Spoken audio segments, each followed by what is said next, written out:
नमस्कार मंडळी. जवळजवळ लांजा तालुक्यापासून 15 किलोमीटर अंतरावर असणारं गोळवशी हे माझं छोटंसं गाव आणि त्यामध्ये आज मी तुम्हाला माझं घर दाखवणार आहे. तर आज आपण माझ्या कोकणातल्या आणि छोट्याशा पण प्रेमळ घरात एक खास फेरफटका मारणार आहोत. हा आहे सर्व आजूबाजूचा निसर्ग आणि इथूनच आम्ही घराकडे जायला निघतो. या 2 वाड्यांच्या मधून आमचा घराचा एंट्रन्स आहे आणि हे पहा किती सुंदर असं आमचं घर आता जवळ येत आहे. ही आहे आमच्या घरात जाण्याची वाट. तर बाहेर शांतता आणि हिरवळ आणि एक ताजेपणा तुम्हाला नेहमीच बघायला मिळेल. सकाळी पक्ष्यांचा किलबिलाट आणि थंड वारा अगदी मनाला शांत करणारा असतो. चला तर मग आता आपण घराच्या आतमध्ये प्रवेश करणार आहोत आणि घरात काय काय आहे ते मी तुम्हाला दाखवणार आहे. चला तर मग आपण घराच्या आतमध्ये येऊया. आणि ह्या घराच्या बद्दल मी तुम्हाला सांगायचं जर म्हटलं तर हे घर आमचं आय थिंक आता आमचं 2 दिवसापूर्वीच ह्याच्यावरती थोडंसं बोलणं झालं होतं की ह्या घराला 107 वर्ष पूर्ण झाली असं म्हणजे म्हणतात माझे काका वगैरे पप्पा वगैरे. तर ह्याच्यावरती आम्ही आता प्लॅन करणार आहोत की पुढच्या गणेशोत्सवला याच्यावरती काहीतरी क्रिएशन करून आम्ही डेकोरेशन गणपतीचं बनवणार वगैरे आहोत. तर हे घर जे आहे हे माझ्या आजोबांच्या काळापासून आहे आणि 1983 साली ह्या घराला आम्ही हे मातीचं होतं. ह्या घराला आम्ही चिरेबंदी करून टाकलं 1983ला आणि हे घर आहे 1917चं. पण आय डोंट नो की मला माहीत नाही आहे की हे एक्झॅक्टली त्याचं इयर वगैरे काय आहे हे. आणि आता हे माझं जे घर आहे हे कौलारू आहे सर्व. म्हणजे एक कोकणी कौलारू पद्धतीची घरं तुम्हाला बघायला मिळतील. माझ्या बाजूची घरं पण तुम्ही बघू शकता. हे सर्व आमच्या म्हणजे जे आमचे चुलत काका वगैरे त्यांची घरं आहेत सर्व. हे असे आमची 5 खानविलकरांची घरं आहेत आणि मध्ये आमची ही पाण्याची टाकी आहे. मी तुम्हाला ती डिटेलमध्ये दाखवतेच. त्यानंतर आता मी तुम्हाला दाखवते की हे जे माझं घर आहे तर ह्याला आता आम्ही गणपतीमध्ये सर्वजण आलो होतो तर ह्याला पप्पांनी कलर वगैरे सर्व काढून ठेवलं होतं. थोडंसं नवीन असं केलं होतं आणि हे 1983ला जेव्हा आम्ही चिरेबंदी बांधलं त्यानंतर आता आम्ही याला थोडंसं माझ्या दादाने वगैरे याला रिनोव्हेट केलेलं आहे आणि त्यानुसार आम्ही आता मी तुम्हाला दाखवते की रिनोव्हेशन आम्ही घराचं काय काय केलं. ॲक्च्युली मला तुम्हाला ह्या घराचं जे मातीचं घर होतं ते पण दाखवायचं होतं आणि पण ते मला काही कारणामुळे इथे येणं पॉसिबल नाही झालं आणि ते दाखवायला मिळालं नाही. पण मी तुम्हाला आता जे रिनोव्हेट केलेलं घर आहे ते मी तुम्हाला दाखवणार आहे. तर चला तर मग तुम्हाला मी माझं घर दाखवते. तर हा माझ्या घराचा पूर्ण एंट्रन्स दरवाजा वगैरे आहे. तर आता मी तुम्हाला घराच्या आतमध्ये घेऊन येत आहे. तर हे जे आहे ही आमची जे आहे ही खालची पडवी बोलतो आम्ही ह्याला. आणि ह्या पडवीमध्ये आम्ही म्हणजे नॉर्मली आता खूप सारे मुंबईवाले वगैरे येतात तेव्हा आम्ही बसतो इथे चेअर्स वगैरे टाकून. तिथे गप्पा खूप तासन-तास गप्पा जातात घरच्यांच्या. ही आमची पडवी इथे ही ॲक्च्युली पूर्ण सलग होती पण इथे काही कारणास्तव 2 असे पार्ट केलेत आम्ही आणि त्याच्यामुळे हे आम्ही एवढा पार्ट फक्त कॉमन ठेवलेला आहे. आणि जे माझ्या घराचं तुम्ही स्ट्रक्चर बघाल तर हे जे आहे हे लाकडाचे रेजे आहेत. हे खूप मजबूत आहेत आणि हे मी स्वतः जवळजवळ एक 25 ते 28 वर्ष हे सर्व बघते आहे. सेम जसं आहे तसंच आहे, काहीच चेंजेस नाही आहे ह्याच्यामध्ये. आणि हे खूप मजबूत आहे म्हणजे की जसं आपण बोलतो ना ग्रिल्स वगैरे असतात मुंबईला तर त्याच्यापेक्षा पण मजबूत बांधकाम या घराचं आहे. आणि आम्ही हा डोर वगैरे काहीच चेंज केलेला नाही आहे, सर्व तसंच ठेवलेलं आहे कारण एक गावचा फील यावा ह्या घराला किंवा एक कोकणचं एक जे बोलतात ना कोकणची जी आपली संस्कृती आहे ती जपली जावी ह्यासाठी आम्ही हे सर्व स्ट्रक्चर तसंच ठेवलेलं आहे रेजे वगैरे. आणि तुम्ही बघाल तर आम्ही इथे एक बाहेर एक छोटासा फोकस लावलेला होता तो आता मी गणपतीमध्ये लावला होता आता काढून ठेवला आहे. तर जेव्हा रात्री लाईट लावतो तेव्हा सर्व प्रकाश घरामध्ये येतो. आणि आता हे आम्ही जस्ट हे लाद्या वगैरे बसवलेले आहेत आणि त्याच्यानंतर ह्याला एक वेगळाच लुक आला. पहिलं सर्व जमीन वगैरे होती. आता तुम्ही हे बघू शकता हे वरती जे काम केलेलं आहे तर हे सर्व म्हणजे मार्बल सारखंच एकदम वाटतंय. खूप क्लीन आणि नीट आणि क्लीन वाटतंय हे घर. खूप मोठा स्पेस वाटतो जसं की आपण मुंबईला बघतो एकदम छोटे छोटे. आय थिंक त्याच्यामध्ये 4 रूम्स पडतील आणि कलर वगैरे आणि त्याला सर्व मॅच वगैरे केलेलं आहे. मी हे घर बनल्यानंतर जेव्हा हे बनून पूर्ण रेडी झालं त्याच्यानंतर आम्ही गणपती जेव्हा बसवलं प्रिपेअर केलेला आहे. पत्रामध्ये गणपती बसवले होते, या टेबलवरती बसवले होते आम्ही गणपती. आता तुम्ही बघू शकता इथे सर्व सामान आहे, आमच्या बॅगा वगैरे आहेत आणि हे कबड आहे. इथे आम्ही सर्व जे पण काय सामान असेल ते इथे ठेवतो. ही आमची गणपतीच्या डेकोरेशनची पेटी आहे, ही तुम्हाला मी उघडून दाखवते. यामध्ये सर्व सामान आता आम्ही पॅक करून ठेवलेलं आहे. तर ही आमची खूप वर्षापासूनची पेटी आहे. आय थिंक ही माझ्या आजोबांची पेटी आहे, जी की त्यांना म्हणजे ते पोलीसमध्ये होते, तर त्यांना त्यावेळी ही पेटी मिळालेली आहे. त्याचा उपयोग आता आम्ही हे डेकोरेशनचं सर्व सामान ठेवण्यासाठी करतो. तर इथे एक आम्ही फॅन लावलेले आहे, असे 3 फॅन आहेत आमच्याकडे. खूप कम्फर्टेबली आम्ही सर्व इथे जेव्हा खूप लोक जमतो, जसं की आता आम्ही गणपतीला सर्व जमलो होतो, तर हे सर्व आम्ही इथे म्हणजे एकत्र झोपतो, सर्व एकत्र गप्पा मारतो, इथे एकत्र आम्ही फुगड्या खेळतो, गेम्स खेळतो. तर हे सर्व म्हणजे जेव्हा आपण व्हिडिओ थ्रू बघाल तर तुम्हाला ते सर्व दिसेलच. इथे हा सरस्वतीचा जो फोटो आहे तो आम्ही खूप वर्षापासूनचा आहे आणि इथे आता एक शोसाठी म्हणून आम्ही गणपतीचं एक असं विणलेलं असं तोरणसारखं लावलेलं आहे. हे माझ्या काकांचा फोटो आहे आणि हे जे आहे ते हे माझ्या पप्पांना मिळालेलं आहे. हे एक त्यांनी ग्रुपमध्ये सर्वांना एक सिनियर सिटीजन म्हणून सर्वांचं एक कौतुक करण्यासाठी एक पारितोषिक म्हणून दिलेलं आहे. आणि बाकी तसं म्हणाल तर हे आमचा फ्रंट पार्ट आहे पूर्ण. तर आता मी तुम्हाला आमचं देवघर दाखवते. तर आता देवघराबद्दल सांगायचं म्हटलं तर मी पहिल्यांदा तुम्हाला इन्फॉर्मेशन देते की हे आमचं जे देवघर आहे ते खूप स्पेशल आहे किंवा खूप त्याचं महत्त्व आहे. तर काय आहे ते, तर आमची जी 5 घरं आहेत जे की आम्ही खानविलकर आहोत, तर त्यांचं एकच देवघर आहे, म्हणजे मेन देव जो आहे तो आमच्या घरी आहे. तर सर्व जेव्हा पण कधी येतात, काय फेस्टिवल होतात किंवा फेस्टिवल म्हणण्यापेक्षा काही सण होतात जसं नवरात्र वगैरे, तर आमच्या 5 घरांचं सर्व इथेच असतं सर्व. आणि नवरात्र उत्सव आमच्या इथे खूप मोठ्या प्रमाणात होतो. सर्व म्हणजे येऊन ते घटी देव बसवतात, माळा वगैरे लावतात. ते जर मला त्यावेळी यायला पॉसिबल झालं तर मी तुम्हाला तेही दाखवेन की कोकणामध्ये नवरात्र उत्सव कसा साजरा केला जातो. तर आता त्याच्यानंतर आता मी तुम्हाला दाखवते की आमचं देवघर रिनोव्हेट कसं केलेलं आहे. तर चला तर या मग.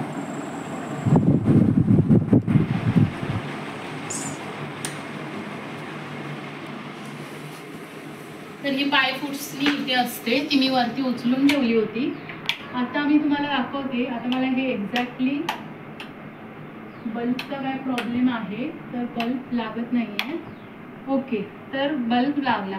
तर ही जी रूम आहे ही आम्ही एक कॉमन म्हणजे सर्वजण आले की बॅग वगैरे ठेवण्यासाठी ही रूमचा आम्ही उपयोग करतो. किंवा खूपच जर ओटी बोलतो आम्ही, जे मी तुम्हाला हॉल दाखवला मेन ओटी, तर तिथे आम्ही जर गर्दी झाली तर इथे कोण ना कोण झोपून जातं, पण तिथे मोस्ट ऑफ आम्ही बॅगच ठेवतो. तर इथे वरती एक्झॅक्टली इथून वरती चढल्यानंतर आमचा माळा आहे आणि तिथे आमचं सर्व भात वगैरे ठेवलेलं असतं, टोपल्या आहेत मोठ्या मोठ्या.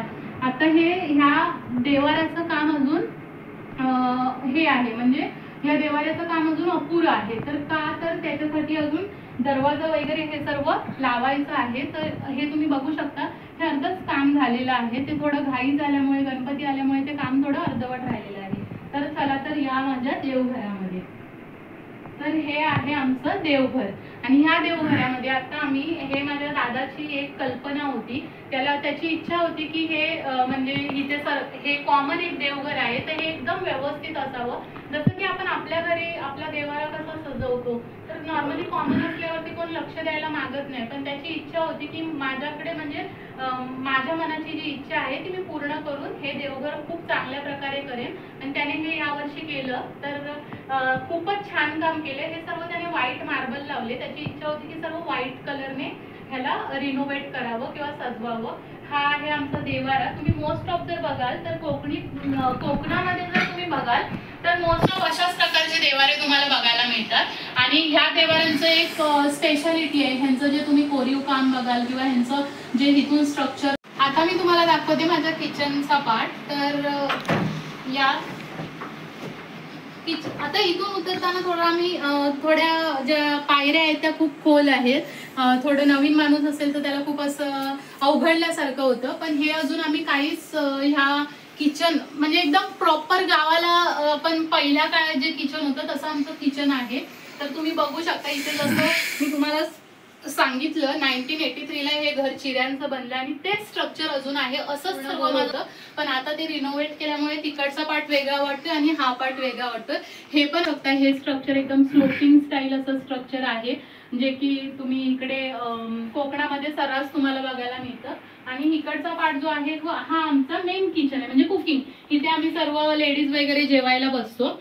आणि किचन मध्ये आता तसं बघाल तर आम्ही एक छोटंसं सिंक बनवलेला आहे. हा आमचा ओटा वगैरे आहे आणि ही आमची चूल आहे. आम्ही मेन चूल म्हणजे आम्ही जी संस्कृती आहे आपली कोकणातली चूल ती जपलेली आहे आणि ती आम्ही काढायची नाही म्हणून चुलीला आम्ही तिथेच ठेवलेलं आहे. तर नेक्स्ट इयरला कदाचित मी तुम्हाला हे सर्व रिनोव्हेट झालेलं दाखवू शकते. तर होप सो की हे सर्व लवकरच होईल. आणि हे असं आहे माझं किचनचं पार्ट. तर इथे आम्ही सर्व भांडी वगैरे ठेवतो आणि इथे सर्व डबे वगैरे मांडणी वगैरे आहे. मोस्ट ऑफ माझ्या आई पप्पा इथे खूप कमी वेळ राहतात, त्याच्यामुळे सर्व आमचं सामान वगैरे थोडं मेस आहे. ही मांडणी वगैरे आहे. इथे आम्ही सर्व जेवायला बसतो. सर्व बायका एकत्र आल्या की सर्व इथे जेवायला बसतात. इथे लेडीज लोक, म्हणजे हा लेडीज सेक्शन आहे इनफॅक्ट, कारण ओटीवरती सर्व जेंट्स वगैरे असतात. इथे सर्व झोपतात, जेवतात, गप्पा मारतात तासन तास. आत्ताच आम्ही हा जस्ट फ्रीज घेतलेला आहे. माझ्या घरातल्या सर्व वहिन्यांनी पैसे काढून हा फ्रीज घेतलेला आहे महिला मंडळने, त्याच्यामुळे आत्ताच हा आम्ही आणलेला आहे. आणि ह्या साईडला जर तुम्ही बघाल तर माझा हा पाठचा, माझ्या घराचा हा मागचा पाठ आहे, ज्याला की आपण पानचूल वगैरे बोलतो.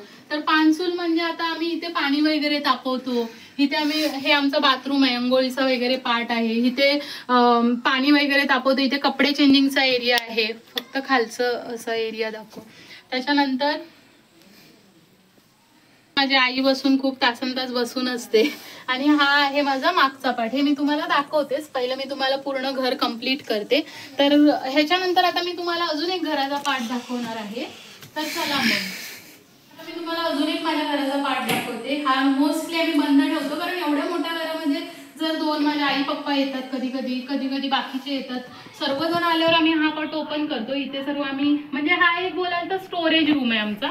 इथे सर्व अंथरुणं वगैरे किंवा कांदे वगैरे, माझ्या आईचं सर्व मेस इथे असतं. त्याच्यानंतर इथे पण अजून एक रूम आहे, इथे अजून एक बाथरूम आहे. खूप लोक आल्यानंतर आम्ही याचा यूज करतो. आणि तुम्ही इकडचा पण माझा पाठचा पार्ट बघू शकताय ह्या घराचा.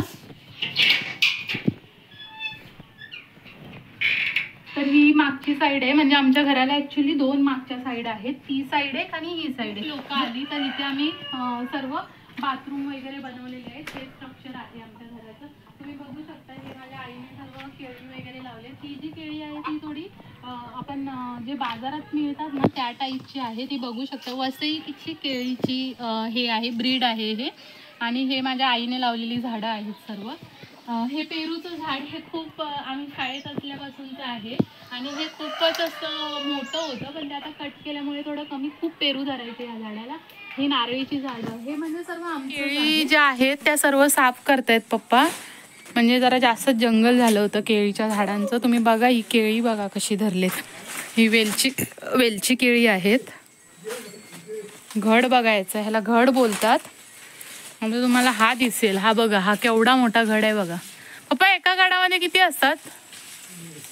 150 केळी असतात एका घडामध्ये, तुम्हाला बघायला मिळतील. हे थोडी छोटी छोटी आहे, पण हा घड सर्वात मोठा आहे. अजून एक घड आहे वरती. एकाच ह्याच्यामध्ये जवळजवळ 4 घड आहेत. इकडे एक दिसतील तुम्हाला.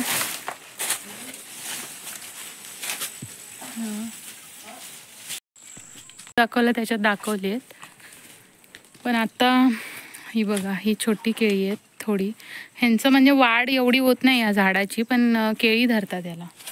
तर आता आमच्या अजून एक झाडांची बाग आहे, तिथे मी तुम्हाला घेऊन चालले. तू पकड आता कॅमेरा.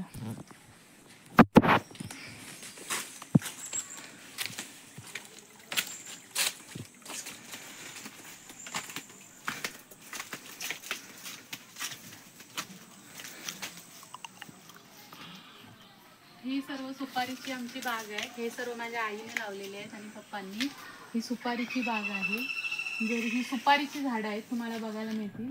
ही बघा, खूप अशी झाडं लावलीत. मध्ये केळी बघायला मिळतील. केळीची पण झाडं आहेत. आणि थोडंसं तुम्ही इथून जरा दाखवते एक तुम्हाला. ते आहे ते आमचं हे लिंबाचं झाड आहे आणि ह्याला खूप लिंब धरतात ह्या झाडाला. जवळजवळ आत्ता आईने माझं 50-एक लिंब आत्ता जस्ट 2-3 दिवसापूर्वी काढली. अजूनही झाडावरती काही लिंब आहेत म्हणजे. आणि ती तुम्हाला दिसणार नाही तेवढी कारण पूर्ण झाडच ग्रीन आहे, पण बघू शकता हे पण एक कलम होतं लिंबाचं. हे एक आमचं कोकमाचं झाड आहे, रातांबी बोलतात ह्याला. हे कोकमाचं झाड आहे आणि हे पण बघू शकता आमच्या घराच्या जवळच ॲक्च्युली कोकम वगैरे सर्व आहे. हे मेहंदीचं झाड आहे, हे वाटून जर तुम्ही केसांना वगैरे लावलात तरी पण ह्याला म्हणजे कलर येतो. नॅचरल मेहंदीचं झाड आहे हे. आणि सुरण आहेत मध्ये मध्ये बघायला मिळतात. आता इथे खूप असं गवत वगैरे आलेलं आहे, हे सर्व आता पप्पा वगैरे साफ करतील नंतर. आणि आता मी तुम्हाला अजून दाखवते कढीपत्ता वगैरेचं झाडं दाखवते. म्हणजे मला तुम्हाला इनडायरेक्टली हे सांगायचं आहे की गावाला तुम्हाला घराच्या भोवतीच सर्व बघायला मिळेल, जे की मुंबईला आपण सर्व विकत आणतो. आता इथे पण काही काही केळी आहेत, त्यांना केळी वगैरे धरलेली आहे छोटी छोटी. प्रत्येकाची म्हणजे ह्यांचे जाती वेगवेगळ्या आहेत. ही सुपारीची झाडं आहेत सर्व. आणि हे बघा सुपारीचं झाड, ज्याला सुपाऱ्या धरलेल्या आहेत वरती, त्या पिकल्या की मग खाली पडतात. आणि इथे एक पेरूचं झाड आहे, इकडे सागाची पण झाड आहे तिकडे तुम्ही बघू शकता. हे आम्ही म्हणजे असंच एक आमची पाठच्या साईडची जागा मोकळी होती तर तिथे माझ्या आईने लावले. आता हे किती छोटं केळीचं झाड आहे, पण ह्याला कोका आलेला आहे, ह्याला कोका बोलतो आम्ही.